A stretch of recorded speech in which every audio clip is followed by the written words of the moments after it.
When people think of reward, they generally think of dopamine.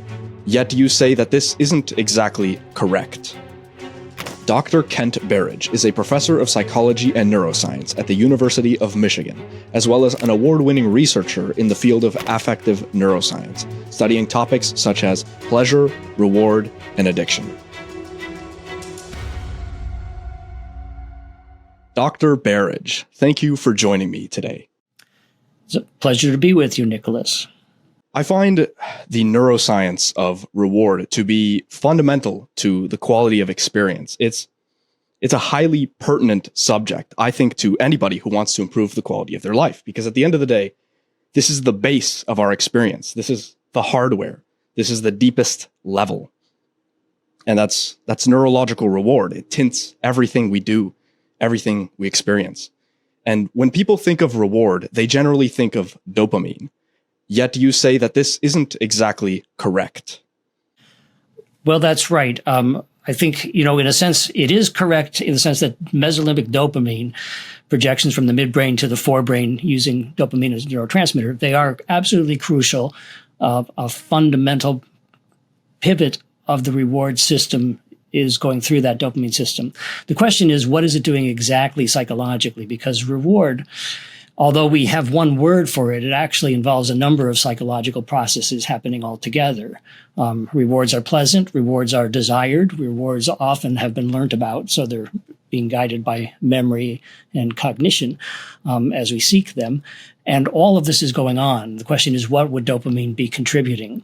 When I started out in the field decades ago, we thought that dopamine was perhaps doing it all. Basically, it was the pleasure neurotransmitter, and therefore you would want it. You would want things that turned it on, and you would learn about them as you go. As we began to study the system, though, in our hands, we found that it wasn't quite mediating the pleasure of rewards, even though it was mediating the wanting or the motivation for those rewards. It came about because we were asking about pleasure in a different way from most neuroscience studies that had asked about it before us. I think the question then is, why do we have liking in the first place? If wanting and liking are these distinct processes, and wanting is essentially what gets us to seek rewards, why do we have to like them at all? Why do we have to have any positive experience regarding the rewards if we could just want things, and that's ostensibly enough to keep us reproducing and passing on our genes? That's a great question. And I think we weren't there or consulted by evolution as the brain was evolving. But my guess would be wanting, I think you're right, that wanting is probably the original system. And even in mammalian brains today, wanting is the robust, large, anatomically large system, very robust, easy to turn on, difficult to eliminate entirely. Whereas pleasure-liking systems in the brain are more fragile, smaller, more restricted in their neurochemicals. So wanting is the original system, and it remains the robust system in us, probably because it was the original.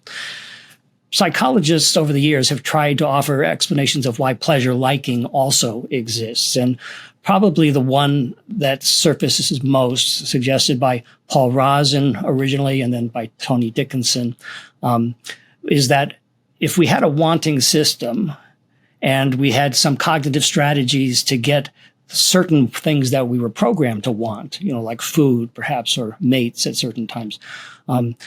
But if we could encounter some new reward that happened to be really beneficial and give us a signal of its benefit, then we could take that wanting system that evolved for those instinctive rewards and move it to the new reward.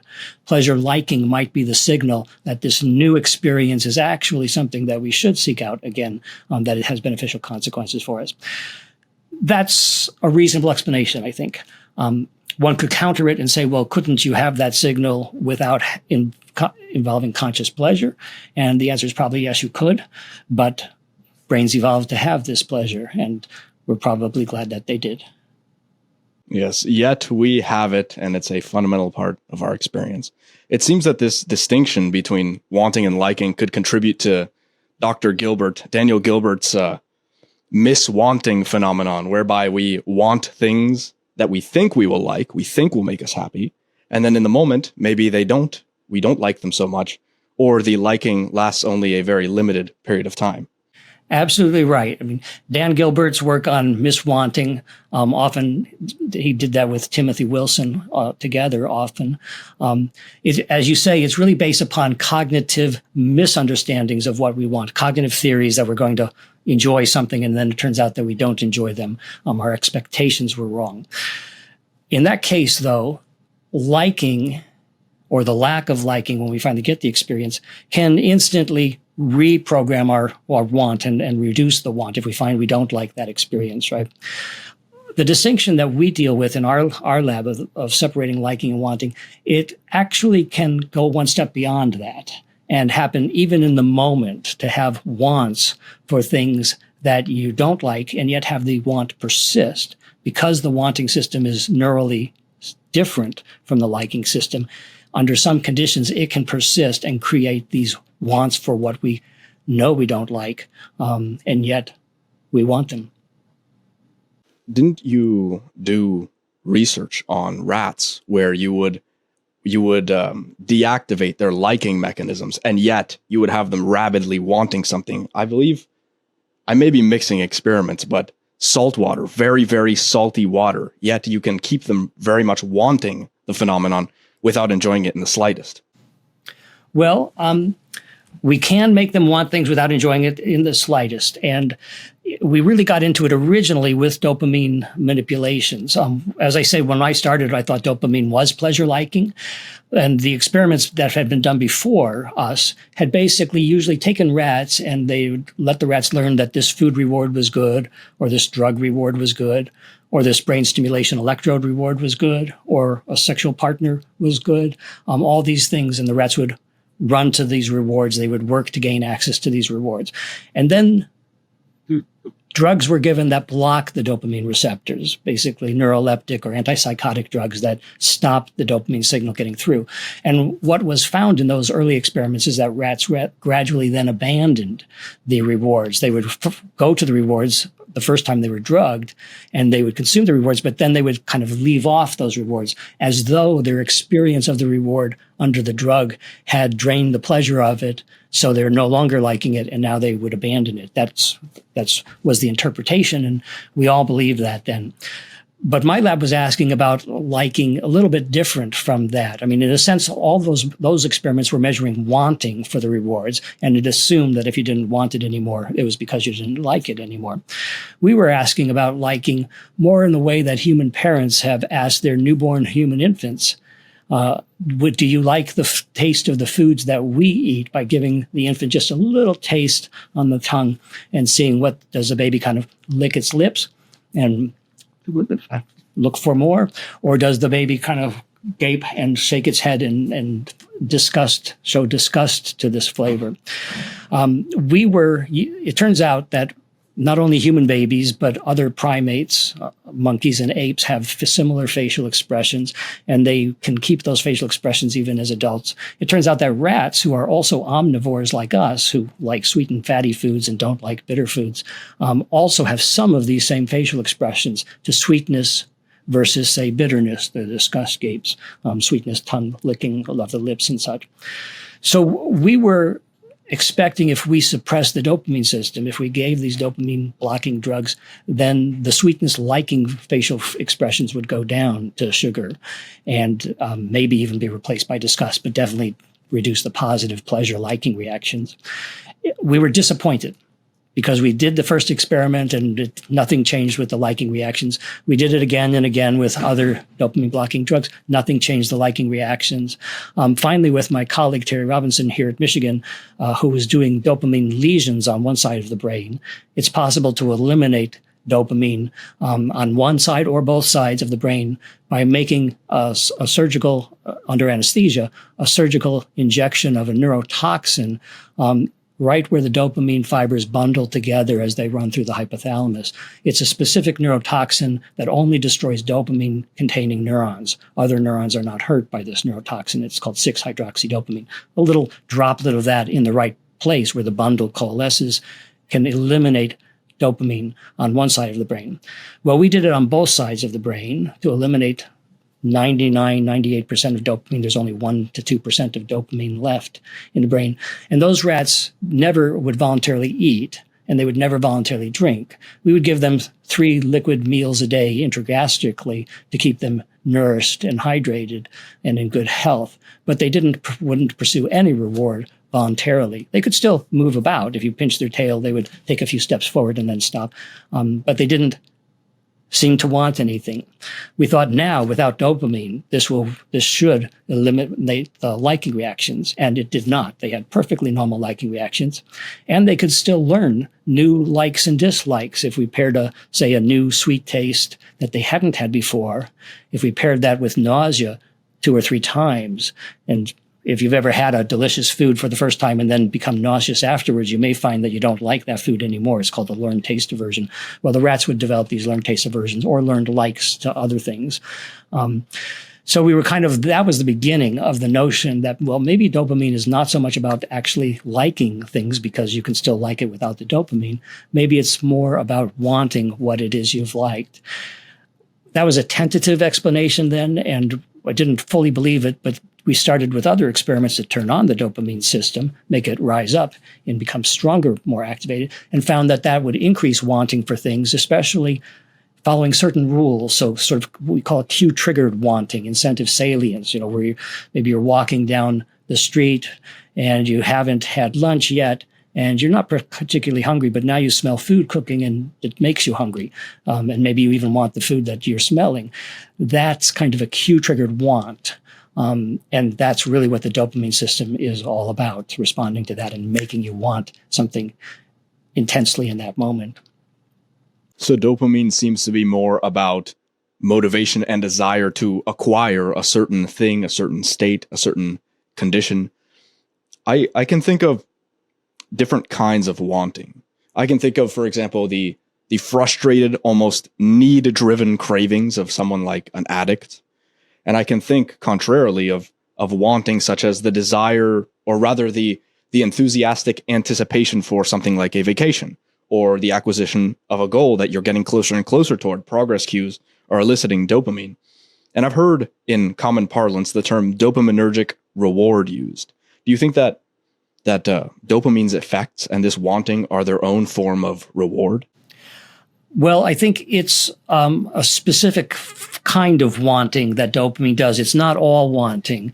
So your desire to achieve a cognitive goal may or may not be dopamine dependent.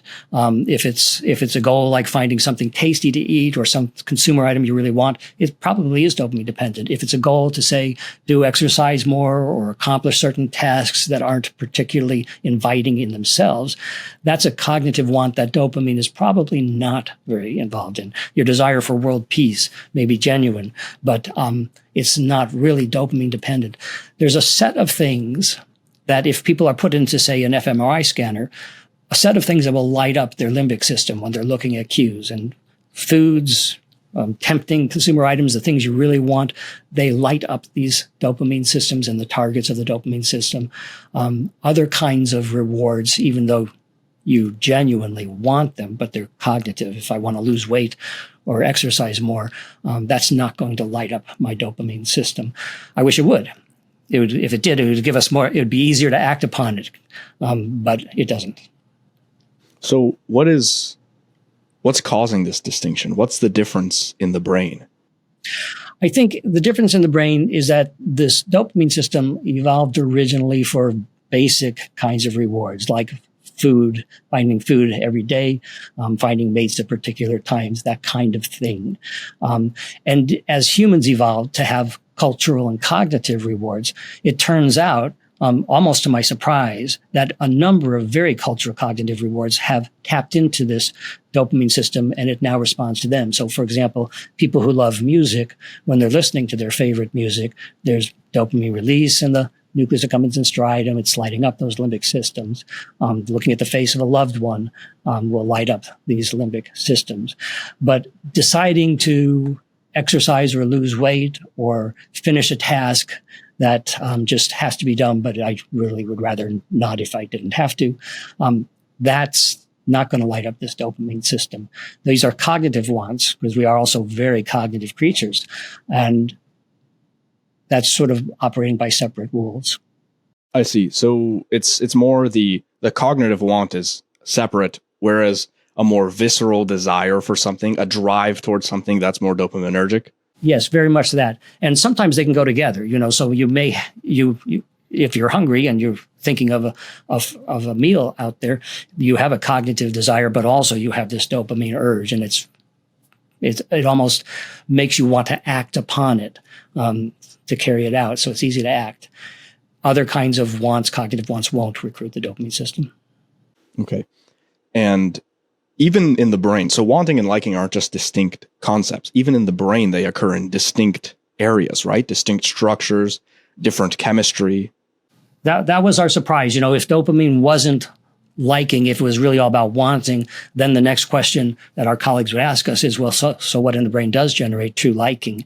And the answers that we thought and that they thought turned out to be true, but with some modifications. The answers that we and they would have thought would be other neurotransmitters, like endogenous opioid neurotransmitters, endorphins and enkephalins in our brain, or endogenous endocannabinoid neurotransmitters, marijuana-like neurotransmitters like anandamide that are released in our brain. I thought those in the nucleus accumbens, say, might increase pleasure liking, and it turns out that they do.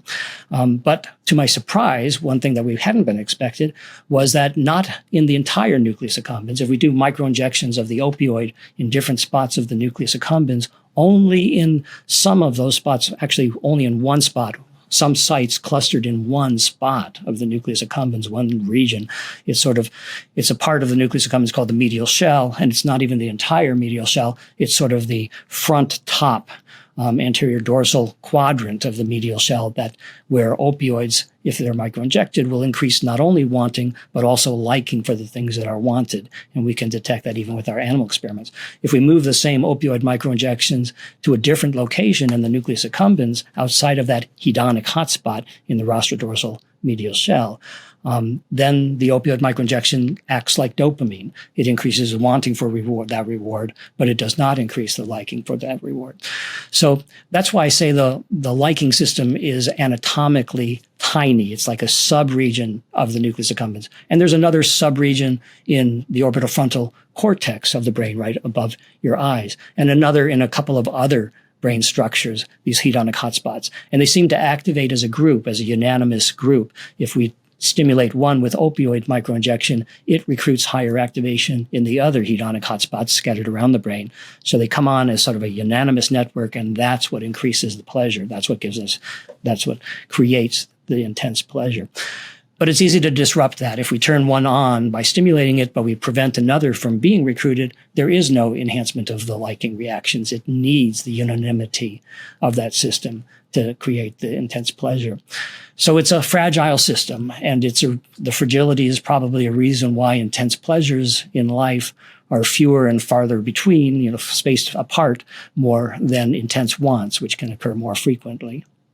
And in case the listener is not neuroscientifically experienced and thinking nucleus accumbens, ventral pallidum, what's all this? It's not entirely relevant. The point is primarily that wanting and liking are distinct even in the brain. Let's bring this to a more pragmatic place. What does this tell us about our day-to-day experience, about perhaps even happiness? Well, it tells us in our day-to-day experience that as we want and like things, these two different systems are acting together usually, but they can come apart. There's, ancient notions about what constitutes happiness. The ancient Greeks had notions that happiness could have two major components. One would be what they called hedonic, hedonia, which would be pleasure, taking pleasure in life, enjoying life. And the other was eudaimonia, which means having a meaningful life in a way that you would culturally approve. So Socrates, as a philosopher, even though he's condemned to death at the end and probably not experiencing a lot of pleasure, could be said to have had a wonderfully eudaimonic life, a very meaningful life that contributed to society. So eudaimonia and hedonia are the sort of ingredients that have for 2,000 years been thought of as major components of happiness. Some theories put more emphasis on eudaimonia, others put more emphasis on pleasure and hedonia. They often go together in life. The liking system, this pleasure liking system, is a potential generator of the hedonic component of happiness. And I don't think anyone would say that that's enough, that just pure pleasure is enough to be fully happy. But when combined with eudaimonic meaningfulness in life, that can help and lead to happiness. I think the distinction between hedonia and eudaimonia it's useful, but I think it's slightly, perhaps even mistaken in how separate people characterize it to be. Because it seems to be that eudaimonia is a blend of a handful of things. For one, it's things that make us appraise our life as in a more positive manner.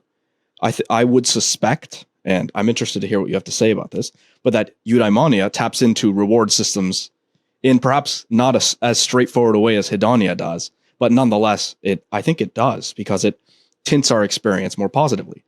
And on the other hand, eudaimonia also has, of course, cultural and societal factors thrown into it, like Aristotle's emphasis on virtue. Yes, I think you're right. And people have argued whether hedonia and eudaimonia really are separate. Empirically, they go together. So if a person rates themselves high, say a 7 on a 10-point scale on hedonia, they're likely to also rate themselves about that high on eudaimonia, meaningful of life. So that would support your notion that they share something because they're correlated together. Whether the goals that you have eudaimonically and the rewards that you gather eudaimonically are recruiting the dopamine or the hedonic hotspot opioid liking system, that's another question. Some of them are, I think, but others may not. And so if we again imagine Socrates condemned to death at the end of his life, sitting in a cell, there's probably not a lot of dopamine activity going on there, but yet he's accomplished tremendous things for philosophy and society. Do you think there might be a cortically imposed sort of reward upon the occurrence of something meaningful? For example, Socrates, as he's nearing his condemnation to death, obviously his physical circumstances are not pleasurable. He's probably not jumping for joy. Yet, perhaps his cortex, his more human brain, so to speak, is somehow activating certain rewards in his brain, a different sort of reward, perhaps as a result of the cognitive appraisal of meaning. Do you think that could be the case? Yes, I think that is exactly the case. Yes. To elaborate on meaning, I listened a while back to a talk that you gave at the Aspen Institute, and you, in your words, mentioned that you had a neuroscience on relevant facts about brain mechanisms of meaning. What does neuroscience have to say about meaning? Well, neuroscience has a lot to say. Some of it's confusing. Most of it is cortical in nature. There is the notion of a default network that is activated mostly certain cortical regions when you're not engaged in a task and you're just sort of reflecting on yourself and your life and things at the moment. That becomes activated. In other situations where people are accomplishing things, there's other kinds of cortical activation. It's difficult to actually pinpoint it, to the same extent that we can say with opioid hedonic hotspots. But there are patterns, networks that co-activate together that seem related to meaning, and that's where the emphasis has mostly been. Is there any practical takeaways from that research? Are there any pragmatically usable things that you've found? Well, I'd say maybe the most useful notion that's arisen from our separation of liking wanting systems and its relation to cognitive wants is a different understanding of addictions, which don't happen in many people who, even if they're taking addictive drugs, addiction is not really in the drug. It's in the mind and brain of particular individuals who are susceptible to becoming addicted. And the interesting thing about the dopamine wanting system is that in some individuals, addictive drugs make it hyperreactive to cues for those drugs.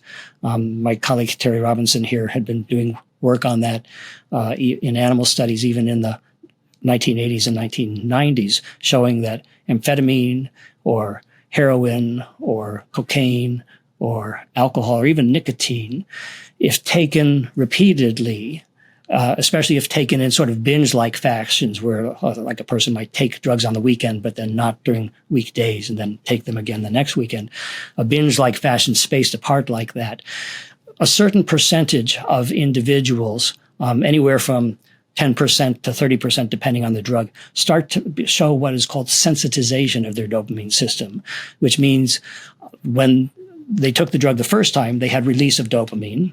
But now if they take the drug after these experiences, repeated drug experiences, and take the exact same dose, they actually have more dopamine release than they did to that same dose the first time. The systems become hyper-reactive to the drug. And it is also gated by the cues for the drug, things that have been paired with the drug, paraphernalia or the situation where the drug's been taken.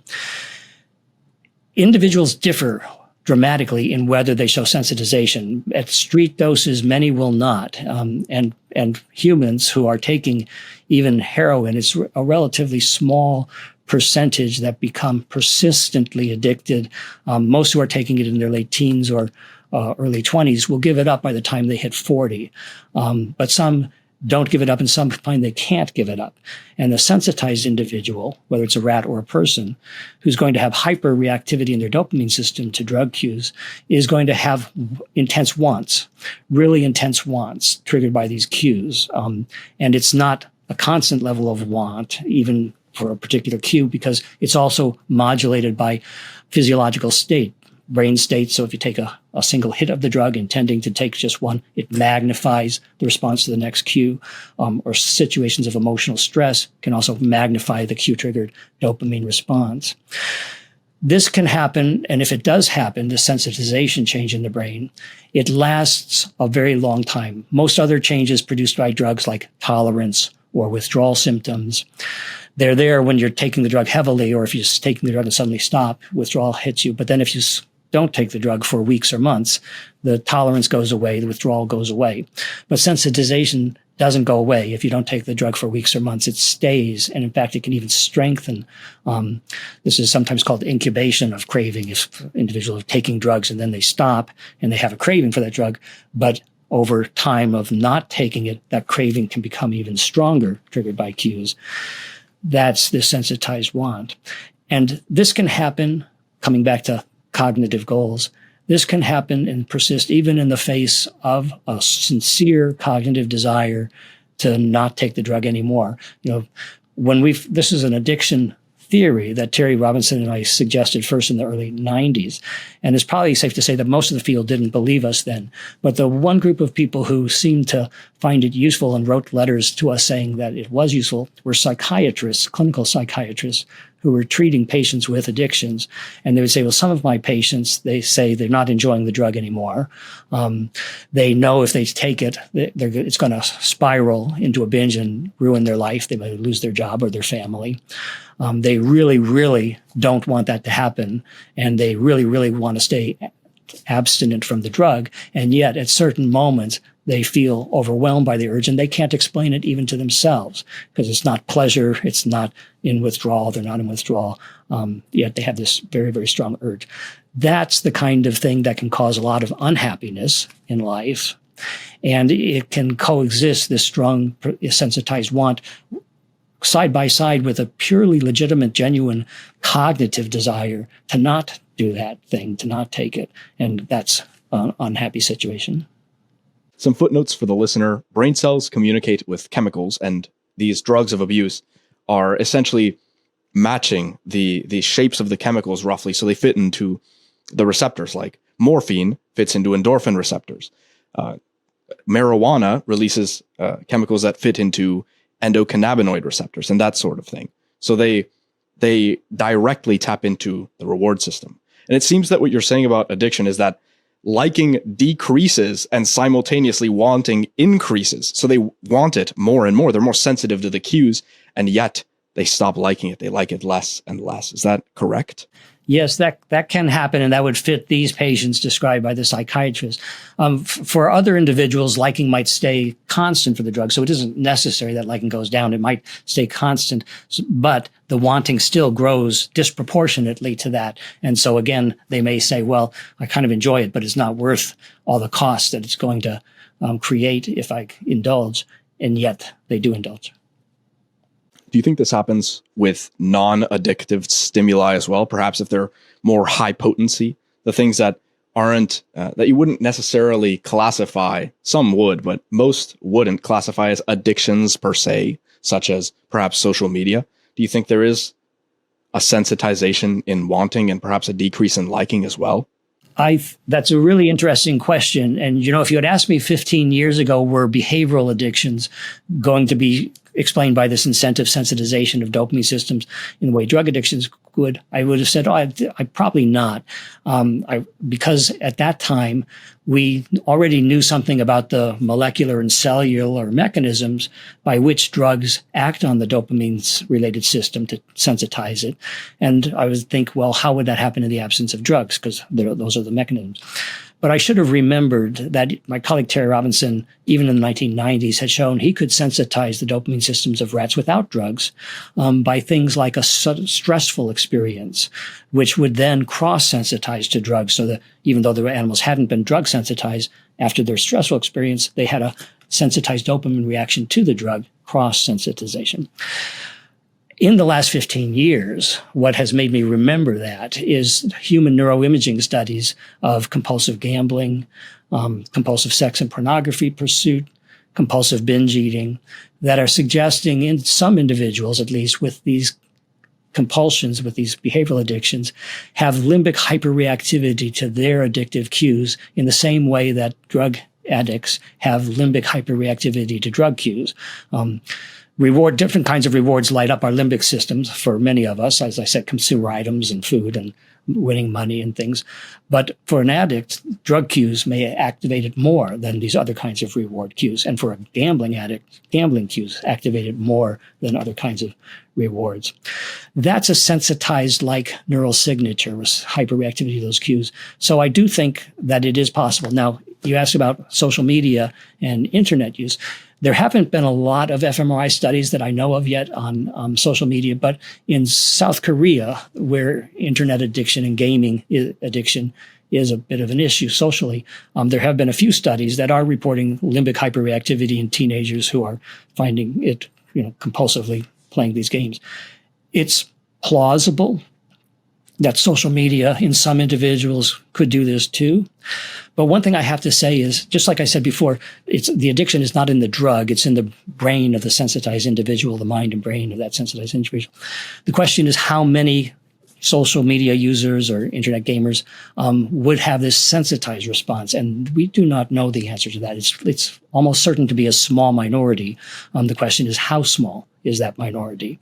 Those are the ones who have this compulsive urge that's more intense than other people, even if other people are enjoying doing those games or social media too. So demographically, we don't really have a sense of how many become sensitized, but there is evidence that at least some individuals can become sensitized and have these addictions. What do you think about moderation of stimulus intensity? There are certain experts saying for example, Dr. Andrew Huberman, Dr. Anna Lemke is another example, where they recommend moderating the intensity of stimuli so as to avoid habituation, so as to avoid a decrease in reward over time as a result of a pathologically high use of high intensity stimuli. So they recommend, in general, not necessarily against per se, but caution toward things like video games, toward social media use. Dr. Anna Lemke even went so far as to not have internet for a long period of time. Do you think these are necessary precautions, or that these things are as beneficial as it may seem? Well, I don't think they're necessary for many people, but they can be helpful for quite a number of people. And it isn't a new thing, really. I mean, for thousands of years, people have gone on retreat, to some place that's quiet for days or weeks, or have just gone fishing for the afternoon, to sort of get away from the pressures of daily life. Now, in our modern world, we have lots more kinds of stimulation than our ancestors evolved with internet and cell phones and social media. So it can happen continuously again and again throughout the day, unless we take a pause. If we're finding ourselves a little bit trapped or overwhelmed by this constant succession of stimulation, then I think it's a good idea to take some time off. I don't think we have to cut ourselves out of internet use for a week or a month, but taking some time away from the screens to go out and do something else, or to sit quietly and meditate, that can be helpful for a lot of people. So we've focused quite a bit on the wanting system, as well as how it can go awry, as in addictions and other kinds of pathological behaviors. Let's turn back to liking. How can we use what we know about the liking system to maximize reward in our lives? And I mean maximize lifetime reward, because ostensibly, with some electrodes in the ventral pallidum or with morphine, one could maximize reward in the moment. But how can we use this knowledge to increase reward over our lives sustainably? Well, I'm not sure that neuroscience offers us recipes for increasing reward and happiness over life. I think we return to philosophers and others who for a long time have been offering such recipes. Neuroscience does give us an understanding of what's happening in our brains as we become happy or unhappy, sort of a mechanistic understanding of what's going on. But it isn't a recipe. So I would say, pursuing, as Nico Freida, a psychologist, once wrote to the question of what's the role of pleasure in happiness, he wrote, without pleasure, there can be no happiness, but pleasure itself is not sufficient for happiness. I think that's a fair thing to say. Okay.